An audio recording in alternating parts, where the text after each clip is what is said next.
We know how much effort was made in the selection process to make sure that we got you in here. We looked at your resumes, we looked at all kinds of other things, your GPAs. We're really comfortable with why you're here. And we know that you belong here, and the question is, do you fully know you belong here? Or are some of you still kind of wondering a little bit why you're here and what to take over? So what we want to do is give you some information, share some questions with you that came out of the assignment from last week. And when we're done, we'll invite questions if there's time. So we hope there's some time we'll invite questions. So Amy, if you can start. And also, one of the things, just on a practical nature, I wanted to share with you, you probably already know, but I have Parkinson's disease.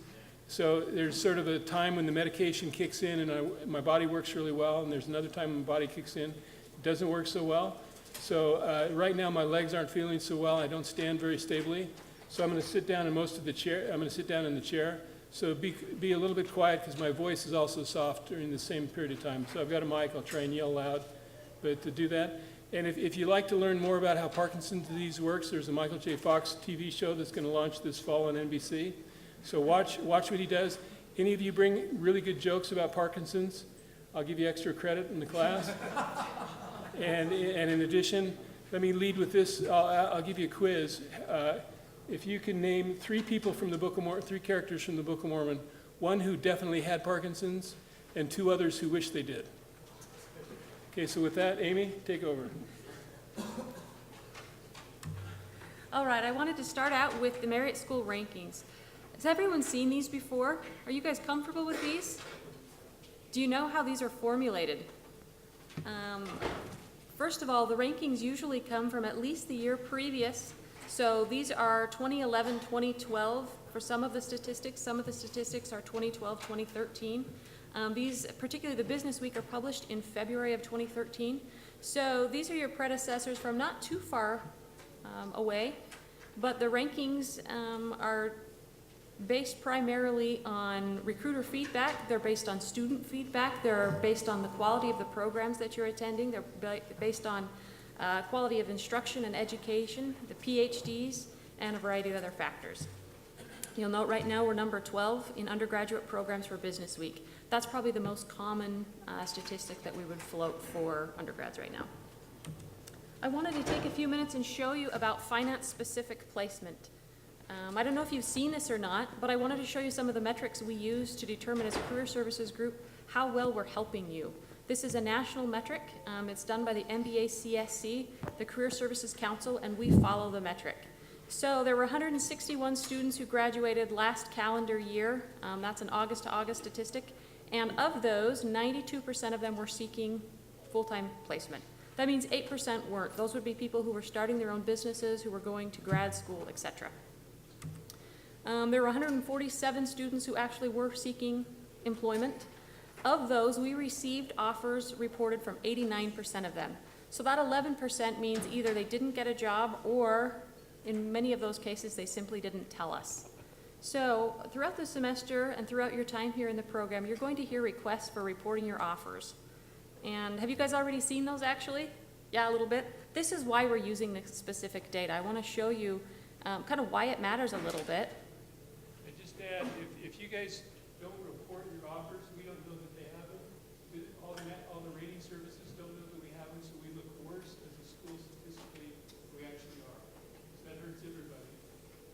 I've checked the number of schools, for example, Notre Dame has a great undergraduate business school, and they get essentially 99% compliance about begging and pleading from their students.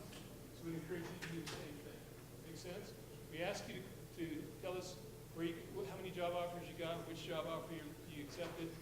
Just report it real quick. So we have great statistics because it's very, very competitive. With bad numbers, it's hard to compete. Even worse with no offers reported. So the next slide, we wanted to show you the salary ranges. Have you seen this before? So on the low end, you'll see that it's about $35,000. Those would mostly be jobs that are in Utah. Those are jobs that are sometimes in microfinance. Those are jobs in nonprofits. Those are jobs at local firms in Utah. Not all of them, but mostly Utah-based. There are a few down in Phoenix in corporate finance. There's probably a couple in Colorado that fit in this same range. On the high end, those would mostly be banking jobs. You may get some consulting right in there. I wanted to point out that we had 147 students who were seeking in the last slide. We had reported offers from about 130 of them, but salary, only 109 people reported their salary. So that means we don't have salary data for about 20 students reflected in this data. And the average salary in the last few years has been right around $55,000. My data here shows $53,000, but that's because I had about 20 students from last year's class that didn't report a salary. So you can see why that will hurt a future class. We'll have recruiters that will call us and will ask us, what's your average starting salary? I want to make my offer competitive. And naturally, we want the highest number there that we can offer. We usually provide a range, particularly for the geographic region. If you have more questions about that, you're welcome to see me or email me. When we get to offer negotiation, I think we're going to talk about that, not negotiation, offer handling. We'll talk about that later in this semester, but this is certainly something we can talk about. The other thing would be, if you'll notice the bonus statistics and the other compensation, sometimes that would include relocation or signing bonuses. Some firms offer them, some don't. You'll notice out of about 109, 31 of them did offer. So that'll kind of give you a sense. You want to check this one? Sure. Have you all seen this in the paper or various other places? That, it's not just in the U.S. anymore, it's in the world. BYU is the #1 source of job offers for Goldman Sachs. That's heavily because of the Salt Lake office, but it's actually a great statistic to show we use every place in the world because they all look at that and are amazed. For a while, we were carefully lying about this. We knew we were #1, but we didn't think anyone would believe us. So we said we were #2 and the Wharton was #1. You all know University of Pennsylvania Undergraduate Business School. It's pretty hard to be a 1 in front of them, but we are currently. And this opens a lot of doors for you and for us. For us to find homes for BYU students, for you to get into places that you might be interested in. We'll talk a little bit more as we go through the slide. Great. And then the next thing, Kim mentioned at the beginning of class that we took your feedback from your last class assignment, and we've changed the schedule so we can address a variety of those questions. We were going to talk about a few different types of careers today. We're going to push that back a week or two, and we're going to go through probably 15 or 20 questions that we received and try to address them, and then we've got a few other things. So the first question, be real with what we can expect. You want to talk about that? Sure. That's why we're showing the numbers, so you know exactly what you can expect. If you stay in Utah, if you go some other place, if you're involved in one type of job versus another, you can probably find you're probably better web searchers than I am, but we can find all kinds of salary ranges for different kinds of jobs in different parts of the country. So we're looking at that at the same time we're asking for students. So when you ask us a question, we're going to try and answer it as directly and plainly as we can so that everyone has good information. Make sense? And one of the things to keep in mind, too, when you look at the accounting program and other programs, the finance department, finance major, has only been around for 1 year. So we don't really have a ranking for it yet, so we didn't put it up there. We could have said, well, we think it's at this place, but all of you are going to help us in making that ranking. That's what we want to start to work towards. And just let me add it now, and then I'll repeat it later on. We're going to treat all of you as if you're alumni. You're part of the team now. You're in the finance department. You're working with finance people. We plan to add to the reputation of BYU. We expect you to also help us add to the reputation of BYU. Does that sound fair? We're all in this together. Okay, now I won't ask who wrote this, but what do you think? The answer is yes or no? Why do you suppose the person thinks that way? You got a great smile at this question. What do you think? Me? Yes. I think it's kind of, well, we talk about Goldman Sachs as kind of the end-all, be-all, but I think it's just one of the great options that are out there, and I think a lot of people, yourself included, have experience there, and that's why we talk about it, because that's where your expertise comes from. But there are other great firms out there that can propel you towards your target. Yeah, there are a lot of great reports. There are a lot of great companies. So the fact that I work at Goldman, don't confuse that with the fact that there are a lot of other great places. Please. I was just speaking to a recruiter out from Johnson & Johnson just earlier, and he was talking about the most important thing that you need to be able to do is sell yourself to the person. And part of that is your resume and your experience. And as you have experiences, you don't have to be Goldman Sachs to have positive and good experiences that you can use in interviews to show them that you can be accredited and a help to their team.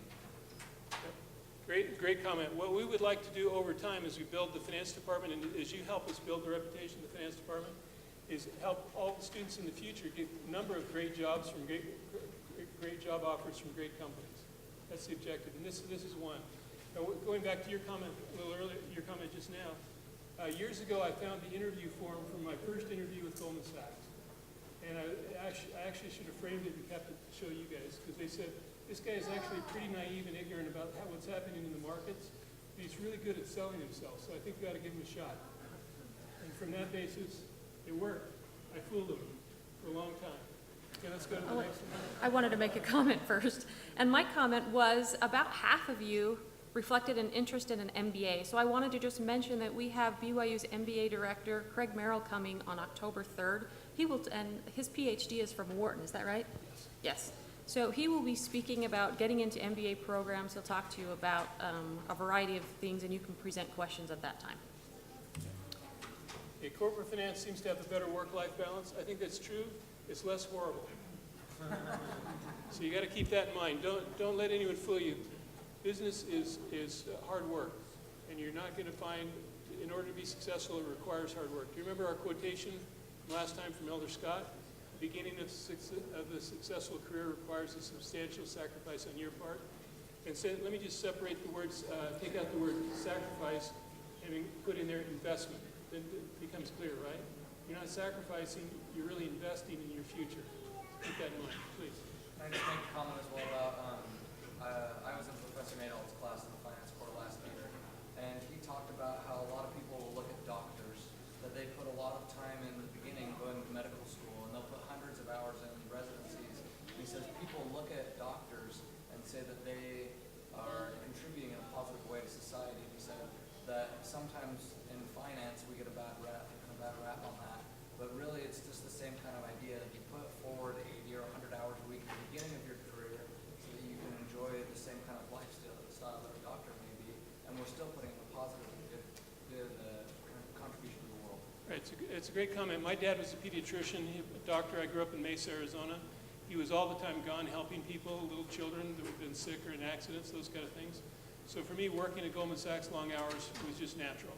That's what I saw my dad working to do good things.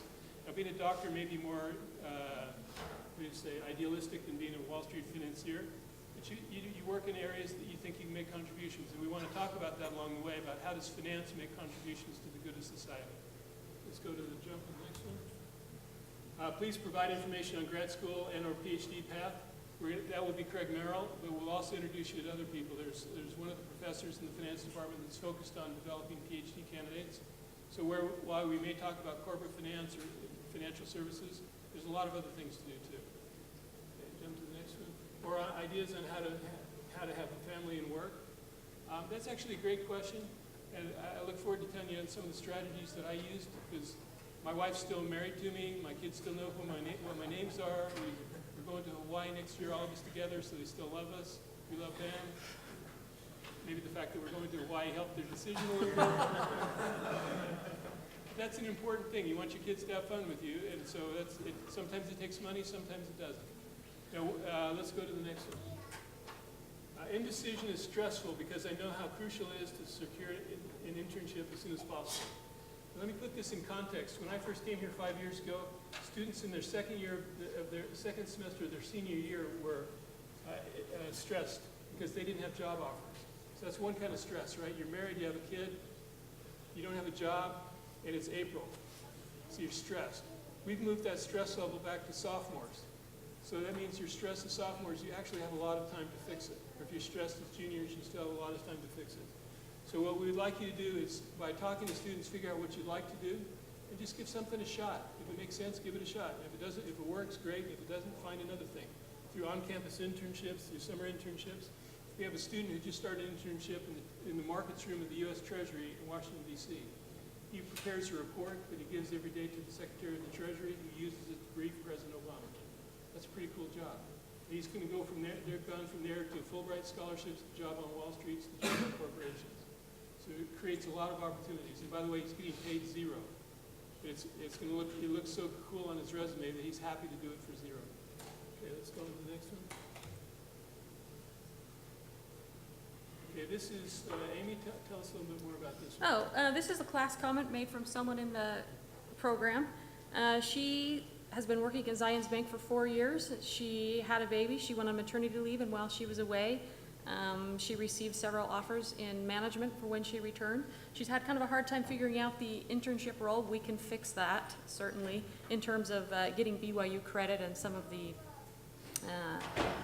I don't know what you'd call that, the red tape around BYU systems sometimes. But she's guaranteed a job at Zions Bank after she finishes school. And one thing I wanted to point out, particularly for some of you who are more focused on family life, maybe before career life, there are a variety of options. Sometimes we don't talk about them in forums like this because it seems like maybe we're the minority in the room. It seems like maybe I don't want to raise my hand and ask a question when it seems that there are maybe not others who are in the same shoes as me.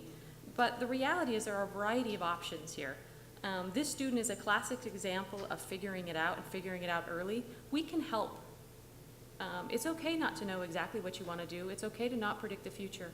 But one of the things to point out would be that preparing early is helpful, and corporations will work with you. If you've worked with them for a while, you've made a good name for yourself, you have put in extra work, you've put in the time and energy. If you're a star employee, they'll want to keep you. Any other comments to that? Yeah, I sort of along these lines, I have 3 daughters. All 3 of them, I got opportunities for internships at Goldman Sachs in New York. All 3 of them specifically rejected a career in finance and went on to do other things. However, having Goldman Sachs on their resume actually opened a lot of doors for them. So even if you don't want to be, if you're not interested in area A, but you're interested in area B, you can find ways to benefit back and forth. Does that make sense? Okay, you can do it. So one of my daughters teaches autistic children in the Escondido School as part of Stanford University. And when she showed up, she has blonde hair, she's really cute. I'm her dad, remember, so as I talk about this. And she's really smart. And some of the parents of the students looked at her like she's just a young girl, what does she know, until they saw in her resume that she worked for Goldman or put in another corporation, Apple, or some other, had an internship of some kind. It really opened a lot of doors for her. It gave her a lot of credibility. And I also look at it and go, if part of your objective is to raise a family, I don't understand why you would want to have a mediocre or second-tier educational experience. It doesn't make any sense. Go for the best you can do, and then adjust your life as you need to. Yeah, we have a quote from Elder Oaks. "The primary orientation towards motherhood of LDS young women is not inconsistent with their diligent pursuit of an education, including their efforts in vocational studies. Thus, BYU makes no distinction between young men and young women in our conviction about the importance of an education and in our commitment to providing that education. It is simply wrong for anyone on this campus to sit in judgment, or to allow students to sit in judgment on any other person's marital status, family circumstances, or other personal dimension. Our professional women at BYU deserve both our appreciation and our respect, and so do all of our women students." Okay, let's jump to the next question. I would like help with making networking more natural, networking flow more naturally. I feel like it's an objective-based action, and I'm not sure how to make my interactions effective. How many of you fall in this category? Wish you could learn how to network better. Okay. So what we're going to say is we're going to show you examples through the time we're together about ways to do it effectively and ways to do it poorly. Which actually do you think is the best teaching device? The ways to do it poorly. Yeah, the ways to do it poorly. So we're going to show you some of the ones that really are bad, and hopefully you'll learn from those and never make the same mistake yourself. And along the way, you'll keep your ears wide open and listen to people, and when they're about to make a mistake, stop them and have them come talk to us, or you straighten them out. Some of you are in the Finance Society meetings where you talked about the guy in Dubai with Goldman Sachs who got a student ask him to help work on his resume and stuff like that. Anyone remember that story? Okay, so let's talk about that. I think that's what's next up here. Okay. We'll come back to that one. We'll come back to that. I've got the sequence out just a little bit. Okay, what should you be doing at information sessions? How many of you have been to one so far? What did you learn from that? What are some of the best things you saw happen? Maybe did it seem like a good experience, or was it a waste of time? Please. Yep. Yeah, I thought it was a really good experience. I think it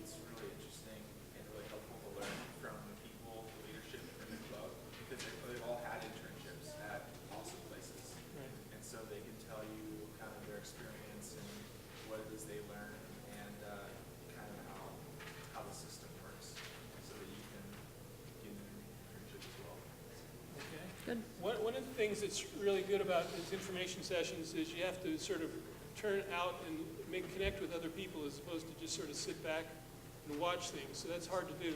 Some of you who have had experience as missionaries know how to do this to some degree, but not a lot. We'll talk about how to maximize on these information sessions. Yeah, and I would just mention a couple of things. We do have an assignment for 3 information sessions this semester. What I want you to do on those is attend the information sessions, learn, grow, talk to us about what your experience is, what you would like to see in the future, but really help us understand if they're valuable to you. A couple of other quick technique questions on these. You should be dressed at least in business casual. Depending on the firm, most of the time e-recruiting will tell you what the dress is.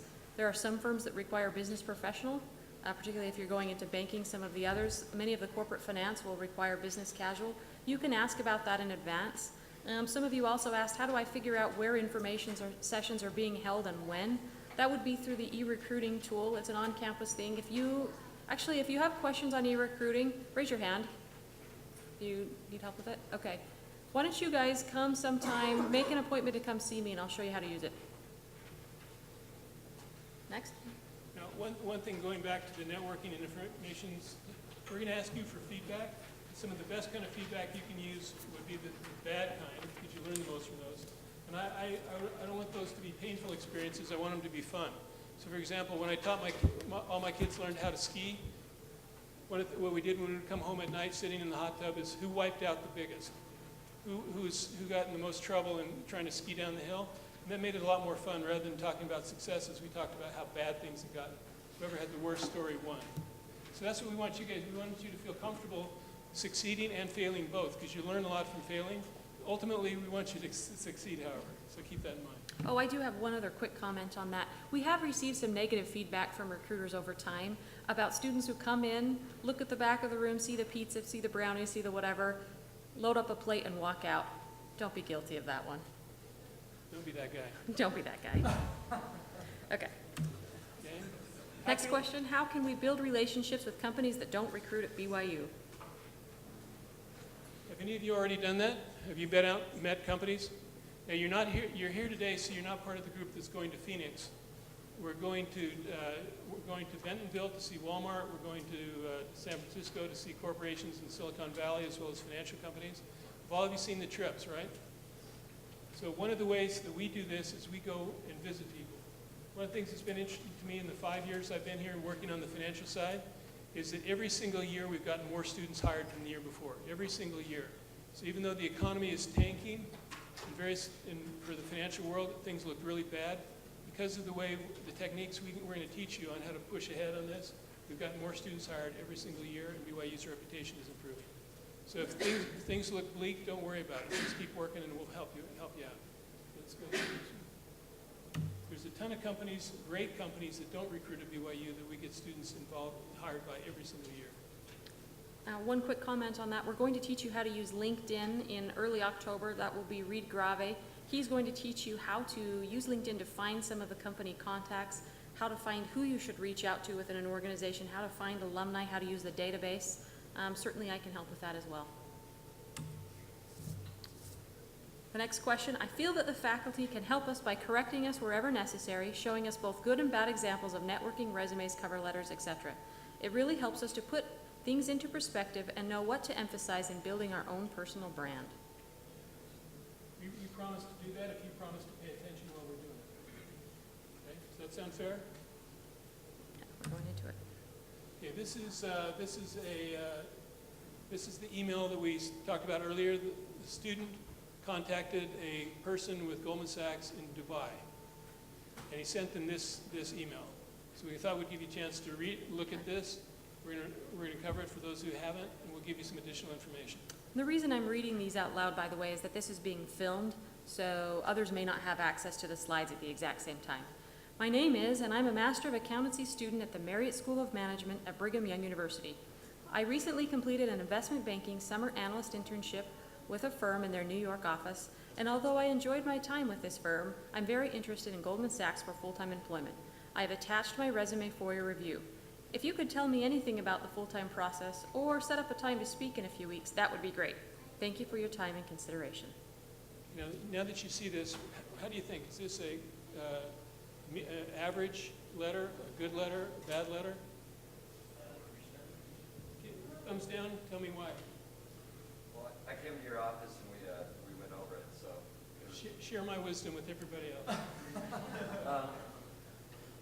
Well, for one, he didn't really differentiate himself. He didn't connect with the person that he's emailing to. He didn't show that he really researched Goldman Sachs much. I mean, he could probably find out about their full-time process on the internet. He didn't need to ask this guy specifically.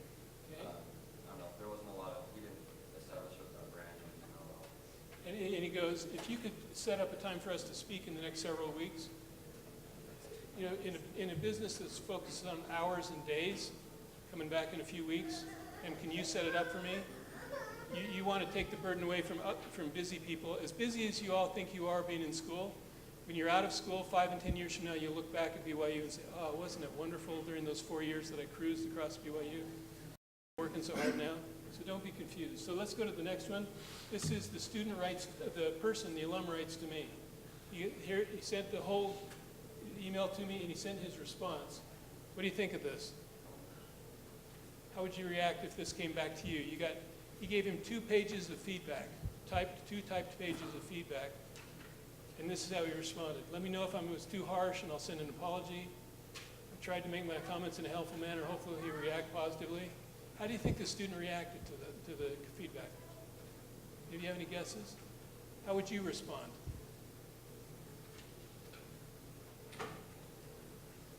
Yeah, the interesting thing to me was, let's go to the next slide. The student didn't respond to this guy at all. So you didn't say, thank you for the feedback. You didn't say anything. He has yet to respond. So maybe his feelings are hurt.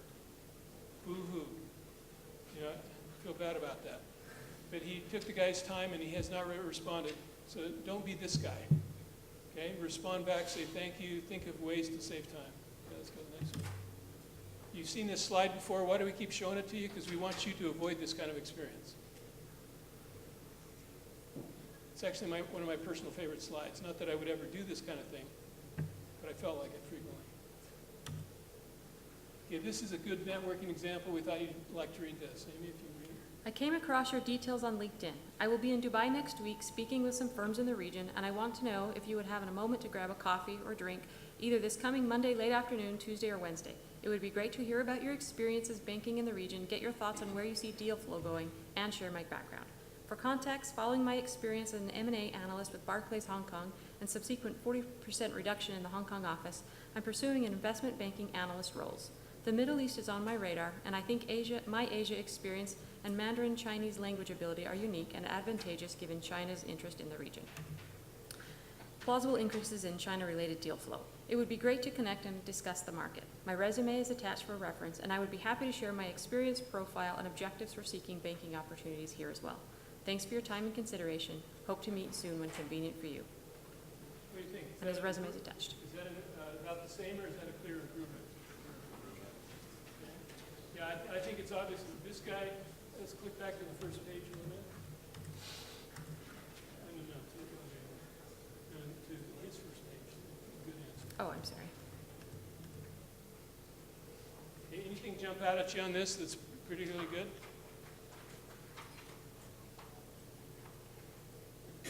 Does he gives some really, He gave options, specific options of when to meet. right. He gave some options of when to meet. Did he do a good job of selling himself? Better than the other guy did? He talks about, so essentially you're reading this, what's happened to this guy? He's gotten fired is the way I look at it, right? He had a 40% staff reduction, but he explained it in a pretty positive kind of way. Really opened the doors. We're going to give you copies of this, so you don't need to take notes or anything about it, but we would like you to be more like this guy and less like the earlier one. Okay, let's jump to it, thanks. Okay, this is from a company in Silicon Valley. It's hired a lot of BYU students, and some recent BYU students have blown it up for BYU. It's horrible what they've done. Firm X has had polarized experiences with BYU summer interns since we started recruiting there recently. Some that have been exceptional, top of class, and some that have been horrific, bottom of class. As a result, they're not too sure what to think of BYU. The commonality that the horrific experiences have had are cockiness, not open or susceptible to receiving feedback, and a feeling of being more mature than other interns. What do you think about this? Does this, you appreciate how troublesome this is to us to get feedback like that? To put it in more context, the year before this company had hired 12 summer interns, 4 of them from BYU. So it's a world-class company, 12 summer interns, 4 from BYU.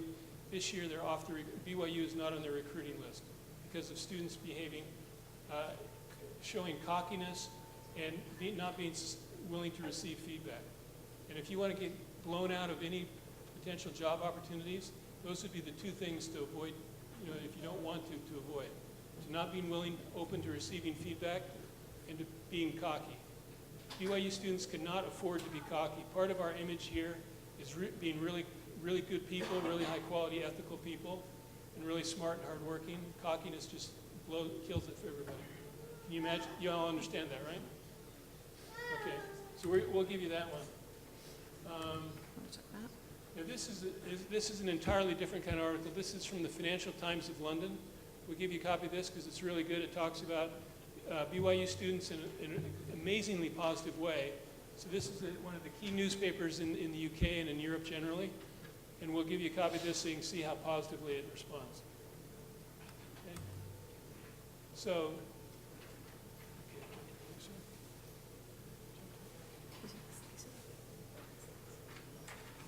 okay, we're going to show you, how many of you like cars, by the way? You like slow cars or fast cars? Does that sound like a commercial on TV with the guy with the little kids around the table? Like fast cars? Well, of course you like fast cars. Who would like slow? You can always take a fast car and drive it slow if you want.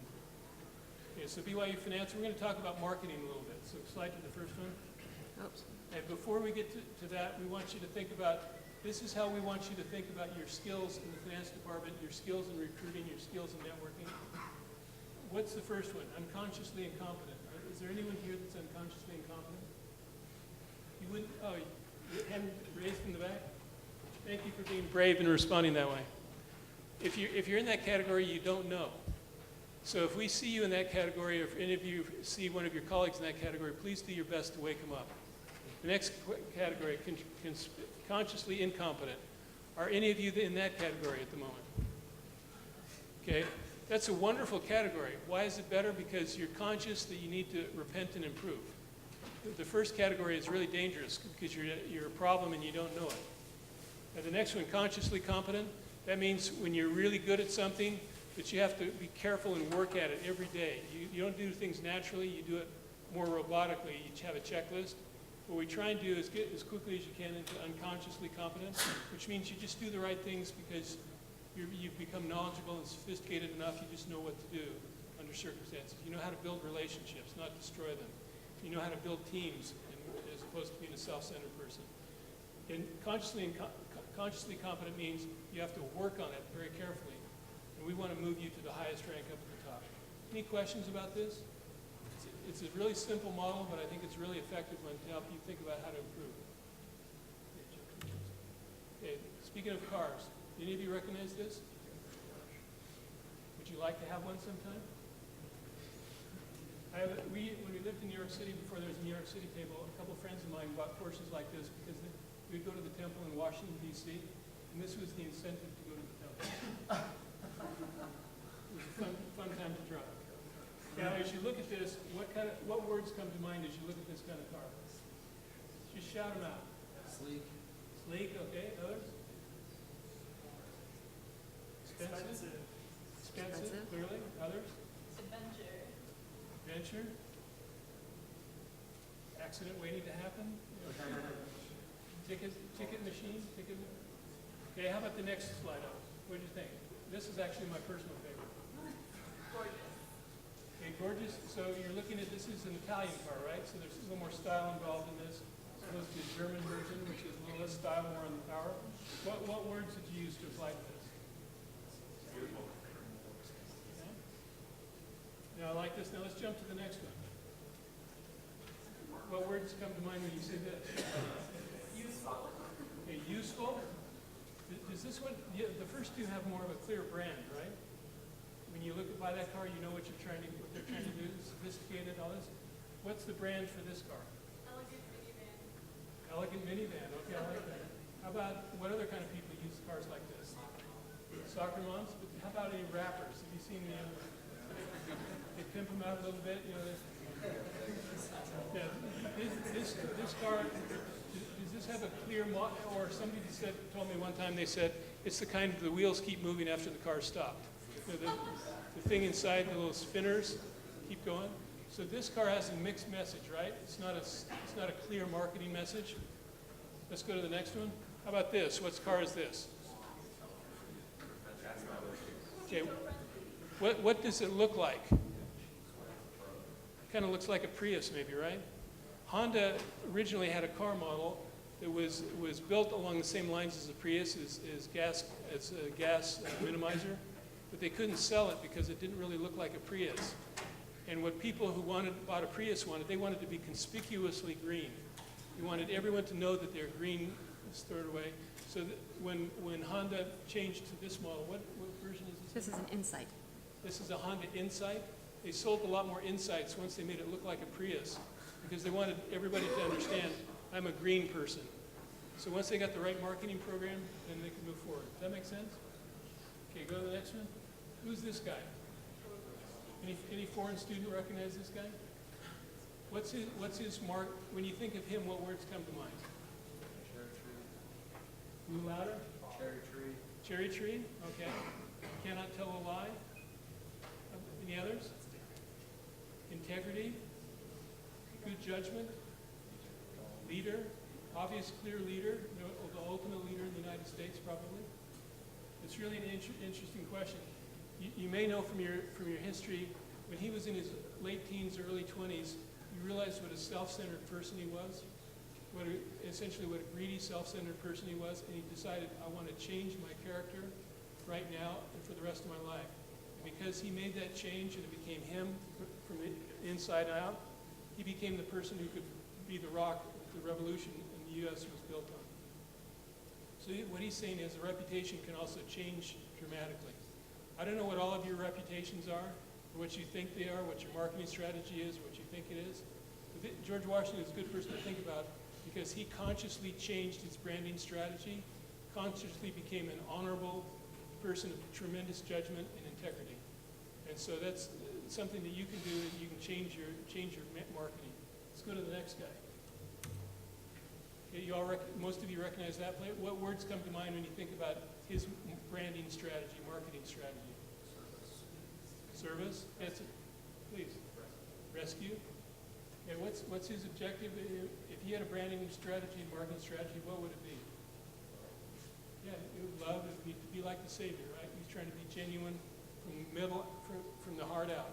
Everything to be genuine and oriented towards service and rescuing other people. Okay, let's click on. Okay, what comes to mind when you see this? That's BYU's kind of branding strategy a little bit.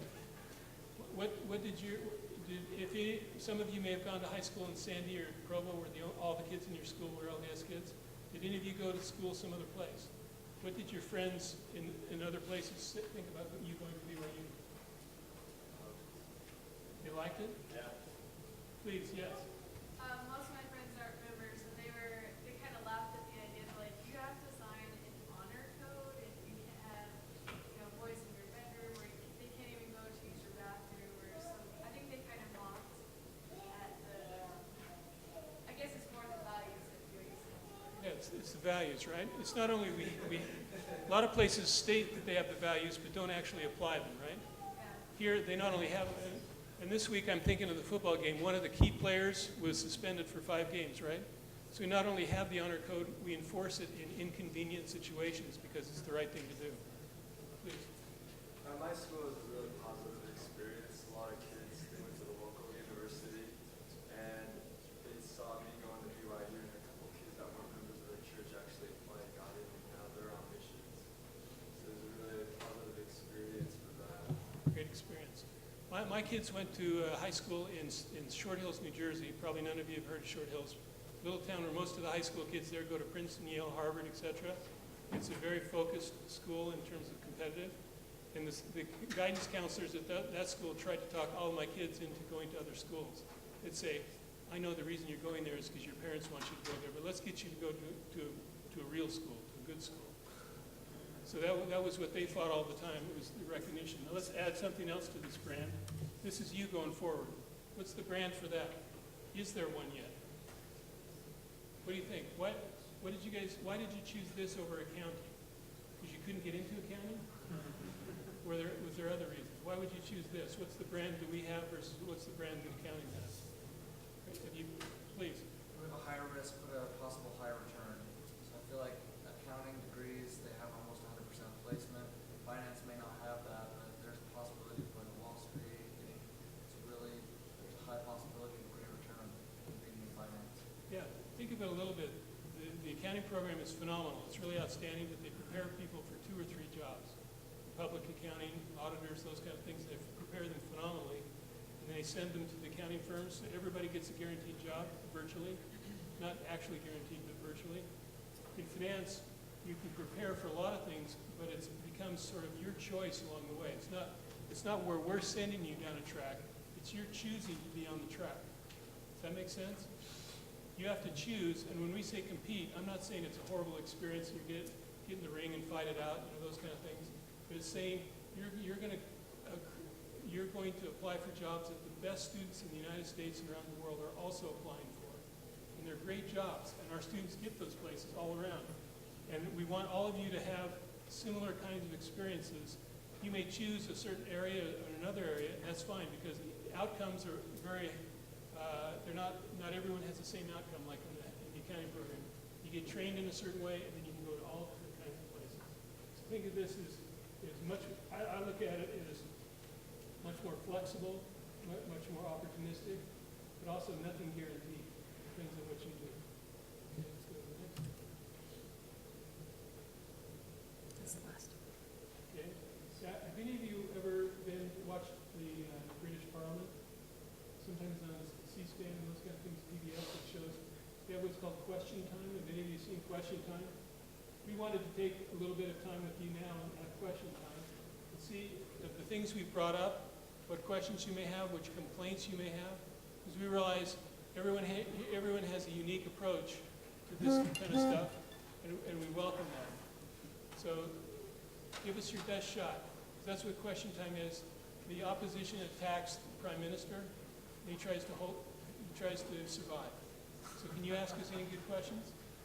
And I'll take the easy ones. Amy will I'll take the hard ones. Amy will take the easy ones, but I get to decide which is which.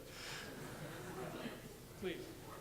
Can you just talk a little bit about the difference between the recruiting time you're in right now and then what will happen in like January? It seems like there's 2 main recruiting cycles, and this one seems more full-time related.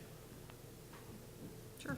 There are a variety of recruiting cycles. It depends on which industry you're going into. It depends on which your career path is, and it depends if you're going into, if you're looking at BYU's recruiting cycle on campus versus if you're looking at something that doesn't necessarily involve BYU's resources. So for example, there's a career fair coming up on October 3rd. You'll see right now that there are probably 20 or 30 finance internships posted. There will be hundreds of full-time jobs posted, not necessarily for finance, but there will be finance-type roles within these firms. The career fair that's coming up is primarily focused on full-time hiring. There are internship opportunities available. Most of the firms that are coming for the full-time hiring will be hiring interns. They may or may not be taking them in October. Some of those will be pushed to January, February. But the important part is that you're preparing early so that you can decide what it is that you'd like to do. Sometimes you need more than 1 or 2 opportunities to reach out to a firm before you're completely solidified in what your career goal is, what your firm goal is. Sometimes, frankly, you need a little bit more of a sales pitch, and you need a little longer time to figure that out. The companies also have their own, I wouldn't use the word, their own organizational goals around recruiting.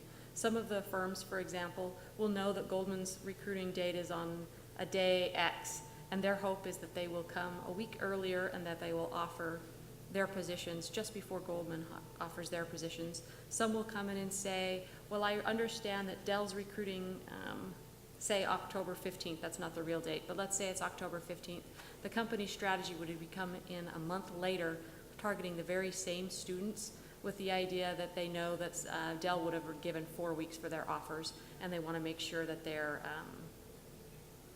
looking at some of the same set of students, some different ones. Then you'll also have, come probably February and March, you'll have firms that didn't recruit enough the first time around, and they're coming back again. So that's why you're going to see so many mixed messages. There is no formal interns come January to March. Full-time is September and October, though it depends. So most corporate finance, I guess, would be the answer. Most internships for corporate finance will happen between December and February. Most asset management, is there a time for asset management, or is it all over the board? It's all over the board. That's what I thought. And banking is earlier for the most part. Same with corporations, it's kind of. Yeah, it is all over the board. If you're looking at people who are coming to BYU, it's less all over the board. It's probably more focused around career services events, such as the career fair, and then also interviewing on campus, but you could find it anytime. If you're talking about organizations that don't recruit at BYU, those are all over the board as well. Other questions? And this is where the ice cream deal begins to kick in. So you just remember, we'll take the line as long as it forms, if I can remember your face. So please here and then back to Ken. So what if we have like a certain firm that we're like focused on with one of them, but obviously we shouldn't put all eggs in one basket. So how can we like be adamant, like just show that we want other firms too, just in case, you know, like instead of saying I want, you know, Goldman Sachs, but Credit Suisse is like my second option, so I'll try that without like like how do you balance that? One of the things you don't want to do too early is tell someone they're your favorite. I don't know how many of you are married and have gone through the courting process, but there's a little gamesmanship involved. So what you want to do is, in this process, there's gamesmanship too, and on Wall Street and also in corporate America in various ways. If other companies want you, then the company you're interested in will want you more. So if companies, if they know you're talking to 3 or 4 or 5 other companies, that's actually helps you. If you're talking to them alone, then you're desperate. So not enough people like you, so they probably aren't going to be interested enough in you.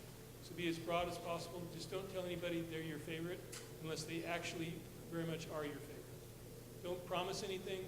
Don't tell three companies that they're your favorite, because you never know how much they will talk with one another. Especially, it's interesting in the LDS network. People at firm A, B, C, and D may actually all be in the same ward. So they all talk. And one of the things that I really had fun with years ago, do you remember some company called Solomon Brothers? Have you heard that name? A guy came to church one day and he said he just recruited this he was with Solomon Brothers. He told me, I just recruited this really great BYU student from Solomon Brothers, 4 Solomon Brothers. And he said, we're going to be making him an offer this next week. And I said, oh, that's great. Congratulations. Monday morning, I called the BYU professor that I figured would know this student. He told me he was great. So I called and said, can you fly? I asked the student if he could fly out and meet with our company. He agreed to do that. And we gave him an offer, and he accepted ours and turned down Solomon Brothers. And that was really fun. So these things are really competitive. If you mentioned Credit Suisse, the CEO of investment banking at Credit Suisse is Eric Barbell. And I've known Eric for 20 years. We were in Tokyo together for a number of years, many years ago. And he's very competitive, and I can sometimes be very competitive. And so what I have always tried to do over the years is out-recruit him, and he's trying to out-recruit us. So he's going to show up in early October looking for people interested in investment banking. And he will hire you right away versus other people that will wait later on. So everybody has a competitive strategy. Come up here. You mentioned the career fair coming up. What advice would you give to us who are seeking internships with these people on how to approach that, how to approach the recruiters? Should we bring a resume versus should we not? Absolutely, yes. So there are a couple of things. The most important thing I would do is research the companies that are coming before they attend the career fair. Now, that sounds like really easy advice, but I'm going to tell you, you're going to see 150 corporations here. Now, some of those will probably be less interesting to you. Some will be more interesting. There's a list, and I think the link is ucs.byu.edu. You can find it from there, but there's a published list of the companies who will be on campus for that event. There are also a variety of job and internship postings available. I would go through and make myself a list of probably 10 firms that I might be interested in, and I would do some basic company research. I would write what intrigues me about the firm, basically what they do, where their headquarters are, if the job posting lists, maybe where the internship may be. I would look at any other relevant factors, and I would just keep a running list. This is something you could be doing between now and October 3rd.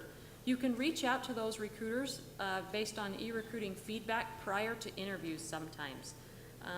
Or you could look on LinkedIn. You can find the recruiter who is going to be here.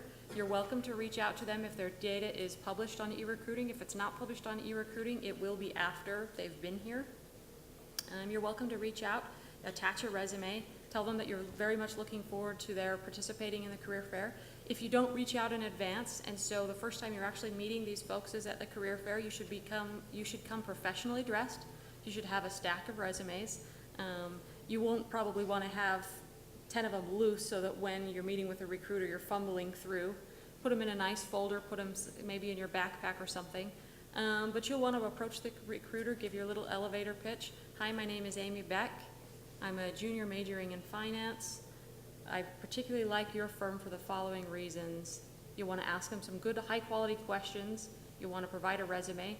The likelihood is that they're having an information session at the same time give a plus or minus a day from the career fair. You want to participate in the information sessions for the firms that you're interested in.